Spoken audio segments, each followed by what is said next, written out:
শহীদ রাষ্ট্রপতি জিয়াউর রহমান ১৯ দফা সংস্কারের মধ্য দিয়ে কিন্তু বাংলাদেশে প্রথম সংস্কার শুরু হয়েছে বন্ধুরা আমার। ফ্যাসিস্ট শেখ হাসিনা আমাদেরকে ১৭টি বছর অধিকার থেকে বঞ্চিত করেছে। জাতীয়তাবাদী দল বিএনপির রাজনৈতিক প্রতীক ধানের শীষ হাতে চট্টগ্রামে তারুণ্যের সমাবেশে যোগ দিয়েছেন চট্টগ্রাম মহানগর যুবদলের সংগঠক মোহাম্মদ মিল্টন। বাংলাদেশের মানুষের হৃদয়ের স্পন্দন জনাব তারেক রহমান ১০ মে চট্টগ্রামের ঐতিহাসিক পলকগ্রাউন্ড ময়দানে জাতীয়তাবাদী যুবদল, স্বেচ্ছাসেবক দল ও ছাত্র দলের যৌথ উদ্যোগে আজকের এই তারুণ্যের অধিকার প্রতিষ্ঠার সমাবেশ থেকে আমরা একটি বার্তা দিতে চাই। ফ্যাসিস্ট শেখ হাসিনা আমাদেরকে ১৭টি বছর অধিকার থেকে বঞ্চিত করেছে।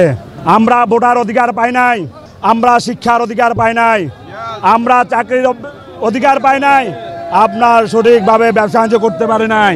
আজকের এই সমাবেশ থেকে আমরা সুস্পষ্ট বার্তা দিতে চাই, অতি দ্রুত সময়ের মধ্যে একটি অবাধ, সুষ্ঠু, নিরপেক্ষ নির্বাচন দিতে হবে। যদিও বর্তমান উপদেষ্টা সরকারের প্রধান উনি বলছেন ডিসেম্বর থেকে জুনের ভিতরে নির্বাচন হবে। আর এবার জুন থেকে ডিসেম্বর কেন যাবেন? সংস্কার যা করা দরকার তা তো স্বাধীনতার পরবর্তী সময় বাংলাদেশ জাতীয়তাবাদী দলের প্রতিষ্ঠাতা শহীদ রাষ্ট্রপতি জিয়াউর রহমান ১৯ দফা সংস্কারের মধ্য দিয়ে কিন্তু বাংলাদেশে প্রথম সংস্কার শুরু হয়েছে বন্ধুরা আমার।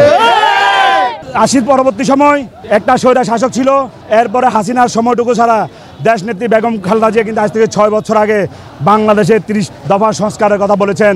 বিএনপির ভারপ্রাপ্ত চেয়ারম্যান বাংলাদেশের ৫২টি রাজনৈতিক দলের সাথে আলাপ পরামর্শ করে সুশীল সমাজ, সাংবাদিক, পেশাজীবী, ডাক্তার সহ সকল শ্রেণী পেশার মানুষের মতামত নিয়ে ৩১ দফা ঘোষণা করা হয়েছে। একটা নির্বাচিত সরকার যখন আসবে তারাই সংস্কার করবে। সংস্কার করতে হলে নির্বাচিত প্রতিনিধি লাগবে, নির্বাচিত সংসদ লাগবে। নির্বাচিত সংসদ, নির্বাচিত প্রতিনিধি ছাড়া কখনো সংস্কার হয় না। অতএব সময় ক্ষেপণ না করে অতি দ্রুত সময়ের ভিতরে আগামী অক্টোবর নভেম্বরের ভিতরে একটি নিরপেক্ষ নির্বাচনের ব্যবস্থা করতে হবে। যদি তা করা না হয়, আমরা কিন্তু ১৭ বছর ফেসিবাদের বিরুদ্ধে রাজপথে আন্দোলন সংগ্রাম করেছি। আমার অনেক সহযোদ্ধা গুম হয়েছে, আমার অনেক সহযোদ্ধা খুন হয়েছে, হামলার শিকার হয়েছে, মামলার শিকার হয়েছে, জেলে গিয়েছে, বিনা চিকিৎসায় মারা গিয়েছে। আমরা কিন্তু আন্দোলন কিভাবে করতে হয়, কিভাবে পরিচয় করতে আমরা জানি। আমার বৈষম্য বিরোধী ছাত্র জনতার আন্দোলনও ৮০০রও অধিক বিএনপি নেতাকর্মী মৃত্যুবরণ করেছে। অতএব সংস্কার আমাদেরকে শিখাবেন না, অতি দ্রুত সময়ের ভিতরে একটি নিরপেক্ষ পরিবেশ তৈরি করে দ্রুত নির্বাচনের ব্যবস্থা করবে, এই আশা ব্যক্ত করি।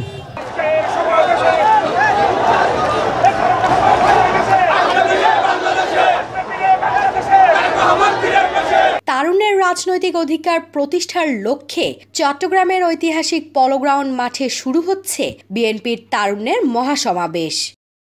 এতে চট্টগ্রাম বিভাগের ১১ জেলা থেকে প্রায় ৫ লাখ তরুণ অংশগ্রহণ করেন। ঢাক ঢোল পিটিয়ে বাহারি গেঞ্জি টুপি পরে সমাবেশ সফল করতে চট্টগ্রাম মহানগরী সহ বিভাগের ৯৯টি উপজেলার নেতাকর্মীরা খণ্ড খণ্ড মিছিল নিয়ে যোগ দিচ্ছেন এই সমাবেশে।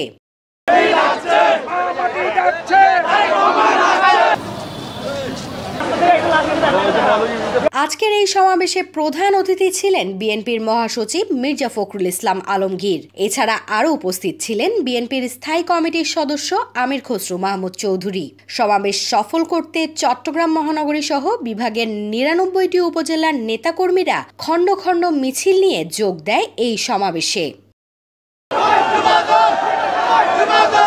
Asra Jasim Mun, news day 24, Chittagong.